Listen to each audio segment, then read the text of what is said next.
coronavirus, c'est une famille de virus, comme on a l'habitude de dire. Et dans cette famille, il y a beaucoup d'autres virus qui portent chacun un nom. Et on a aussi des groupes. Donc de façon très ramassée, parmi ces virus, on a le MERS qui donne le syndrome du Moyen-Orient, qui est un syndrome respiratoire.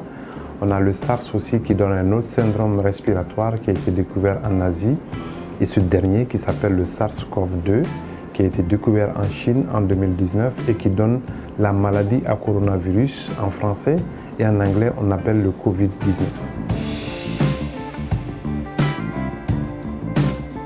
Les modes de transmission vont se faire en général par des contacts rapprochés, c'est-à-dire que quand la personne va tousser ou bien la personne va éternuer devant une personne, elle va faire sortir des gouttelettes qui vont contenir des petites gouttes et qui contiennent le virus et il va les transmettre sur la personne qui est en face. Et c'est pour cela qu'on demande d'avoir une distanciation sociale de plus d'1 mètre. Ensuite, quand on va tousser, on va dans les mains ou bien on éternue dans les mains ou bien quand on va se moucher dans les mains, on va avoir ce qu'on appelle le virus dans les mains. Et quand on va saluer quelqu'un ou bien on va lui transmettre cela.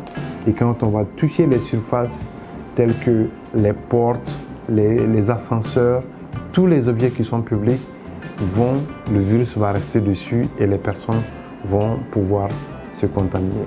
Et donc c'est vraiment les contacts rapprochés qui permettent la transmission du virus.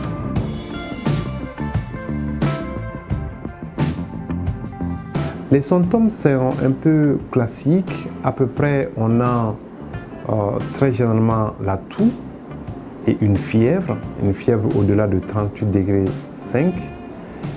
Après, on va avoir une gêne respiratoire. Excusez-moi de revenir sur la toux. La toux, c'est une toux sèche, c'est-à-dire que quand on tousse, on ne crache pas. Et après, on va avoir une gêne respiratoire et la dyspnée qui va s'installer, c'est difficulté respiratoire aussi. Et on peut avoir de la fatigue, on peut avoir une sensation, beaucoup d'autres symptômes qui apparaissent. Mais globalement, c'est ces symptômes-là qui apparaissent très généralement.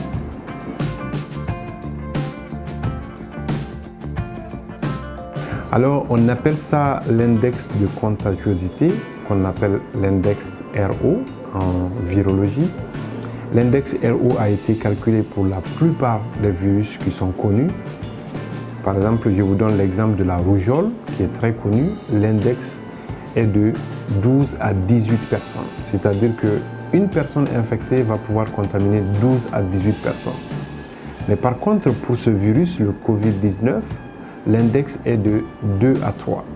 C'est-à-dire que quelqu'un qui est infecté va contaminer 2 à 3 personnes. Et c'est à peu près la même chose aussi, alors que pour la grippe, c'est 1 à 2.